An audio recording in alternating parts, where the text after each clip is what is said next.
we are human beings first, which I understand. We're human beings first. Sometimes we just let them through. But in that case, what are we really paying for? I am joined now, live from Paris, by journalist David Chazan. David, thank you very much. Great to have you on the show. Let's have a broader discussion, really, I think, about whether or not we should continue to spend money sending it to the French, really, and whether or not they have much of a desire to stop the Channel migrants. Do you get the impression that maybe they're laughing at the British taxpayer a bit?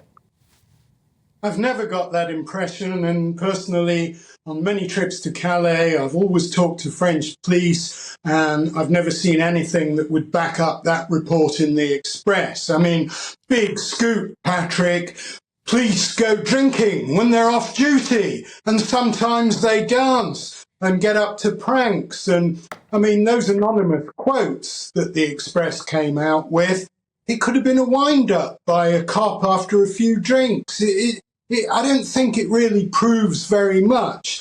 The sense I've had from the French police trying to do what's really a very difficult job, they're out there at all hours, in all weathers, is that it doesn't matter, even if they have got 500 million quid from the UK, they still haven't got enough officers to police every square inch of a coastline stretching for hundreds of miles. And so at the end of the day, some people are going to get through. But I'm going to quote from a GBNews story just a week ago, saying that the French police stopped 15,000 migrants from crossing so far this year. And so to a certain extent, it seems to be working.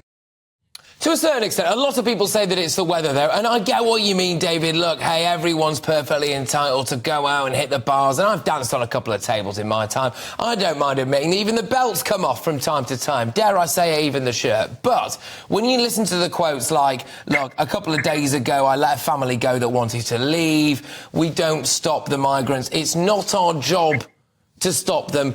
There is a sense, I think, from my perspective maybe, that some of these French cops could be getting a much tougher gig in Paris or in certain other areas where they'd be right at the coalface. And this, to be fair, looks a bit like a holiday for them, and that holiday is being paid for by the British taxpayer. Well, I've never had that impression from what I've seen them doing in Calais. And again, I think the fact that they've stopped 15,000 migrants from crossing the Channel so far this year speaks for itself. And I would question whether an individual police officer is going to take the decision not to stop somebody crossing. There are usually other officers present, and they would probably object.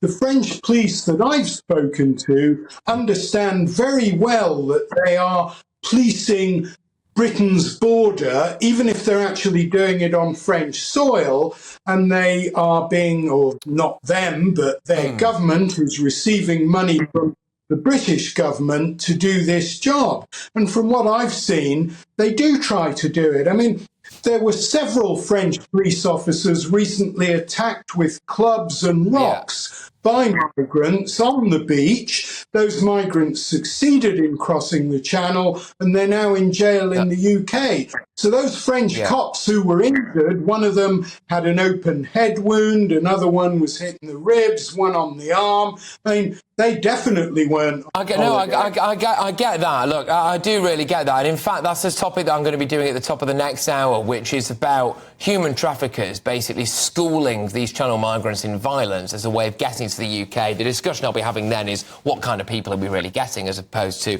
whether or not they're all genuine, bleeding heart refugees, etc. We will have that chat a bit later on.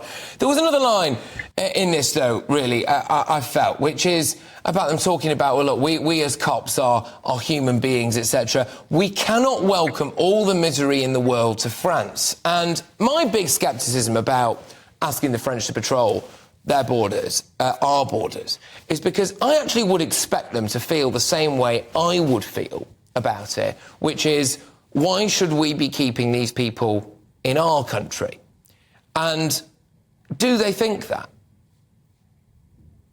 Well, I think there is probably a feeling among many French police officers, as there is, I'm sure, among British police, that neither country can take all the misery in the world, and some of these people really are fleeing desperate economic conditions, repressive regimes, particularly Afghans fleeing the Taliban and so on.